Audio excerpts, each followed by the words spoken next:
Cette revue de la presse vous est offerte par le ministère camerounais des Transports. Chers conducteurs, l'excès de vitesse ou la vie, il faut choisir. L'inattention, l'imprudence, l'impatience ne vont pas avec le volant. Ceci est un message du ministère des Transports. Bonjour mesdames, bonjour messieurs et ravi de vous retrouver ce matin pour que nous puissions parcourir ensemble les principales unes présentes en kiosque ce matin au Cameroun. Commençons ce matin par le quotidien Daman-Mana, le quotidien bleu Le Jour qui nous amène au tribunal où 124 prisonniers politiques sont livrés à leur propre sort. Le collectif des avocats des militants du MRC incarcérés dans le sillage de manifestations publiques s'insurge contre les pressions sur les juges et renonce à défendre ses clients. Le quotidien vert Émergence qui en parle également ce matin nous renseigne que les avocats abandonnent la défense des prisonniers politiques du mouvement pour la renaissance du Cameroun. Ils l'ont annoncé hier au cours d'une conférence de presse. Ils dénoncent la prise en otage de la justice. Le quotidien L'Info à chaud nous plonge dans l'affaire Mirabel Lingom et nous renseigne que le président du parti MPSC dénonce l'hypocrisie de Maurice Kamto. Dans une lettre ouverte à Maurice Kamto, président du mouvement pour la renaissance du Cameroun, Aboubakari Sidiki, président national du MPSC, fustige sa sortie suite au décès de la jeune Mirabel Lingom. L'information, vous l'aurez ce matin en page 3. Le quotidien L'Info à chaud parle également ce matin et notamment en pied de une des bagarres entre les citoyens et les hommes en tenue. Le gouverneur du littoral veut y mettre un terme. Le tri-hebdomadaire L'Heure du Sahel pour sa parution de ce matin nous renseigne que s'agissant du paludisme, on enregistre 375 décès en 6 mois dans le Nord. Le quotidien Essingan pour sa part ce matin revient à sa première une avec Amobé Mévégué, colère et frustration à Kolbogo. Le quotidien nous présente dans son édition de ce matin un reportage dans son village natal dans le département de la Léquier que l'homme de culture et journaliste a quitté il y a quelques jours avant son décès à Paris, d'où la tristesse et la consternation générale des parents, amis et connaissances ahuris. À son autre une ce matin, le quotidien Essingan parle de gouvernance foncière et nous fait savoir que l'Union européenne est sous le charme de l'embellie. Le quotidien Mutation titre ce matin « Peine de mort, retour en grâce ». Des décennies après une telle sentence au Cameroun, les auteurs de la tuerie de Kumba pourraient être exécutés dans les prochains jours. Quelles répercussions possibles sur la recherche de la paix dans le nord-ouest et le sud-ouest s'interroge ce matin le quotidien Mutation. L'information, vous l'aurez en page 5. Le quotidien parle également ce matin en petite une de la crise anglophone et nous présente son impact politique et psychosocial. Dans ce que le quotidien L'économie qualifie de management ce matin, le quotidien nous renseigne que l'État va auditer l'Institut national de la cartographie.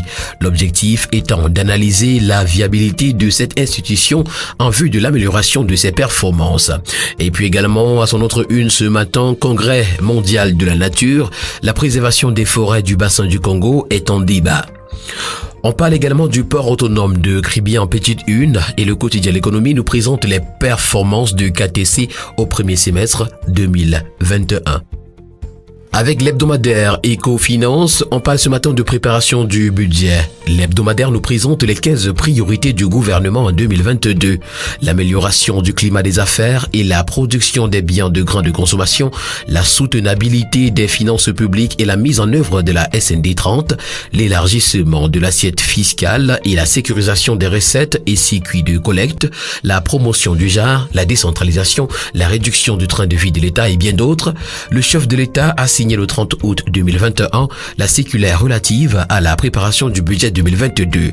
Le dossier de la semaine est consacré des pages 3 à 8 de l'hebdomadaire Éco-Finance qui parle également de sécurité routière et du ministre des Transports qui retire le permis d'un chauffard de bus à voyage.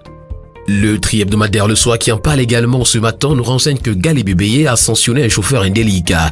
Dépassement dangereux, non-port de masque par les passagers, excès de vitesse, surcharge sont entre autres les infractions qui sont imputées à ce chauffeur. D'après la grande une de Le Crayon Info ce matin, et s'agissant du développement infrastructurel, la région de l'Ouest Cameroun remercie le président Paul Biya. À travers les différents grands chantiers, routes, hôpitaux, élites, écoles, énergie, les populations de l'Ouest Cameroun d'un seul cœur saluent et disent merci au président de la République, son Excellence Paul Biya. L'hebdomadaire Camarouès News pour sa part ce matin de parler des enseignements secondaires et nous présenter la raison de la désertion des filles musulmanes dans les lycées bilingues. Le nouveau phénomène de crâne rasé dans les différents lycées bilingues des grandes métropoles imposé par certains chefs d'établissement pousse dorénavant la quasi-totalité des jeunes filles d'obédience musulmane à s'inscrire en masse dans les collèges privés car cet acte est mal perçu dans cette religion. Le quotidien Réalité Plus de Paul Ngouari-Kindi nous amène pour sa part ce matin à Bassamba, dans le département d'Undé, où le maire Rigobert Fuya soutient les populations. En fou également, le sous-préfet Germaine Wanja est contente de la communauté éducative. Et puis en pied de une, Saïbo Bouba, président des bouchers de Yaoundé s'exprime. Le prix du kilo de viande de bœuf reste 2800 francs et 2300 francs CFA. Rien n'a changé. Le journal L'Élite a choisi pour sa part ce matin de parler de Célestine Kétiakoutès et Ségolène Royal et titre Synergie solaire. Ségolène Royal réalise les promesses faites le 11 décembre 2020 par sa fondation DA Planète au cours de la deuxième assemblée générale du réseau international des princesses et reines-mères d'Undé tenue à Baganté sous la présidence de Célestine Kétiakoutès portant équipement des 13 chefferies supérieures du département d'Undé en énergie solaire. Et pour terminer cette revue de la presse ce matin, prenons le journal La République qui nous parle du RDPC dans le Fundi 3 et nous présente les barbaries de Messi à Tangana. Inconnu des milieux politiques et n'ayant aucun état de service militant visible au sein du parti au pouvoir, le maire de la ville userait d'intimidation et de menaces contre ses adversaires en lice pour le fauteuil de président de la très importante section RDPC de Yaoundé 3. Mesdames et messieurs, c'est tout pour ce matin en ce qui concerne cette dernière sortie de la semaine de la revue de la presse camerounaise. Merci de l'avoir suivi. Rendez-vous lundi prochain pour une nouvelle sortie. D'ici là, portez-vous bien et bon week-end à tous.